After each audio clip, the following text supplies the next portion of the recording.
Et tout de suite, on enchaîne avec la chronique L'Afrique a un incroyable talent, en compagnie de Sahel Sissoko. Bonsoir Sahel. Bonsoir Manal et bonsoir à tous. Alors dans la lutte contre le coronavirus, une start-up marocaine est désormais citée en exemple à travers le continent. Il s'appelle Coronabot. Coronabot, c'est bien cela Manal. C'est une start-up qui est donc innovante en cette période où les fake news font beaucoup de mal. Coronabot a pour mission d'informer juste et vrai sur l'évolution de la pandémie à travers les réseaux sociaux. À l'aide d'une application efficace, l'utilisateur peut se connecter sur Facebook ou WhatsApp pour échanger virtuellement avec un robot. On appelle ça un chatbot. Un chatbot, c'est un agent conversationnel virtuel capable de répondre en Darija.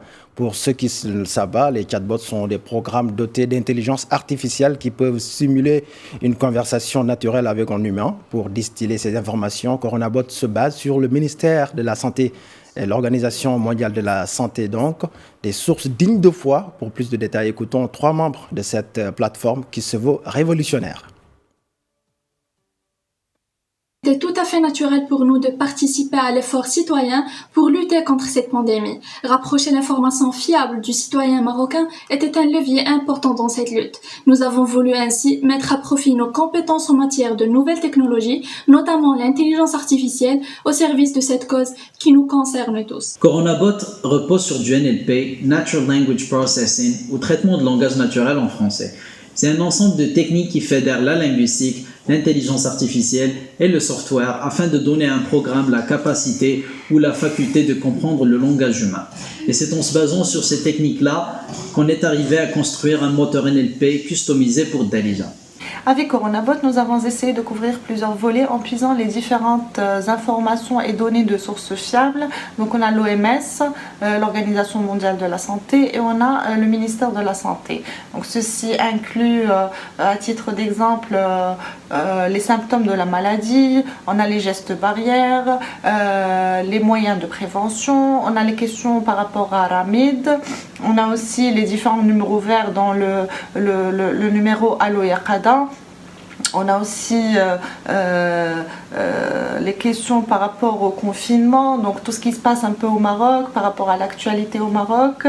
On a les communiqués officiels, donc les déclarations officielles du ministère de la Santé. On a aussi, le plus important aussi, c'est le nombre de cas actualisés tous les jours selon le communiqué officiel du ministère de la Santé. Et en ces temps de crise sanitaire, justement, les Sénégalais, ou la communauté sénégalaise, justement, au Maroc développe une chaîne de solidarité, n'est-ce pas ? C'est bien cela, Manal. Les Sénégalais établis au Maroc sont nombreux. Certains sont journalistes, d'autres sont des hommes d'affaires ou même des étudiants. Mais il y a également ceux qui travaillent dans le secteur informel et ceux-là sont durement frappés par la crise sanitaire. L'annonce par l'État du Sénégal de venir en aide à la diaspora pourrait bien soulager certains d'entre eux. Mais déjà sur place, une chaîne de solidarité se développe. Un collectif regroupant plusieurs ressortissants du pays collecte et distribue des denrées de première nécessité à ceux qui sont dans le besoin. Et pour mieux coordonner cet élan humanitaire, une autre initiative vient d'être lancée sur le réseau social Instagram. C'est une sorte de tribune pour échanger sur les questions de l'heure. Son initiateur l'a baptisé Covid-19, la diaspora résiliente. Il s'appelle Eliman Semben. Il est journaliste et il nous en parle depuis Casablanca. Donc, l'objectif, c'est de découvrir un peu comment nos compatriotes basés au Maroc et qui exercent dans différents secteurs d'activité font face au coronavirus. Le premier live a été organisé le mardi 12 mai sur mon compte Instagram avec comme invité Régis Dabo, qui était le chargé de la communication du collectif de bénévoles sénégalais qui sont là. Ils sont 10 compatriotes qui sont basés au Maroc, qui se sont regroupés en association pour aider nos compatriotes qui sont dans le besoin.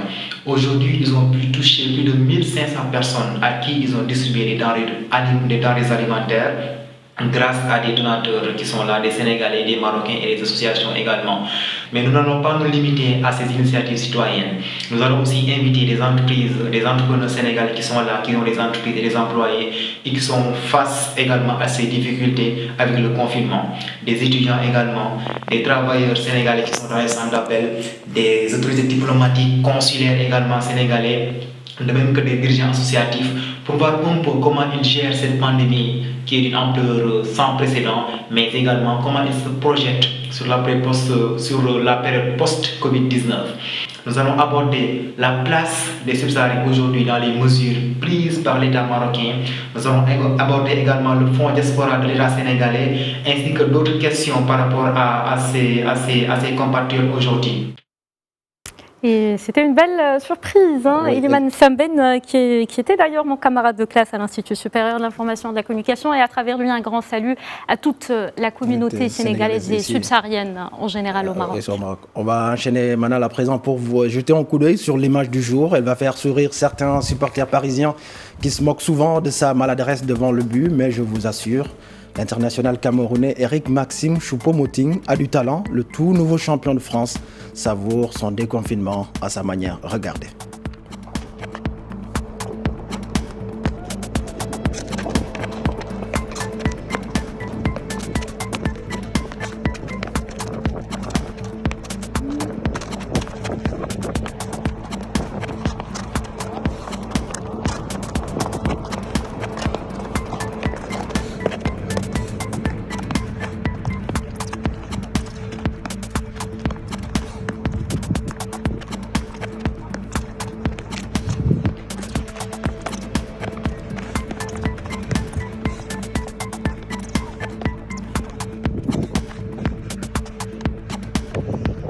Manal, l'Africain, où qu'il se trouve, est en train de développer un incroyable talent. On le dit tous les jours ici, l'Afrique a un incroyable talent. Tout à fait, quand la volonté est là, tout est possible. Oui. Merci beaucoup, Saïd Sissoko, pour cette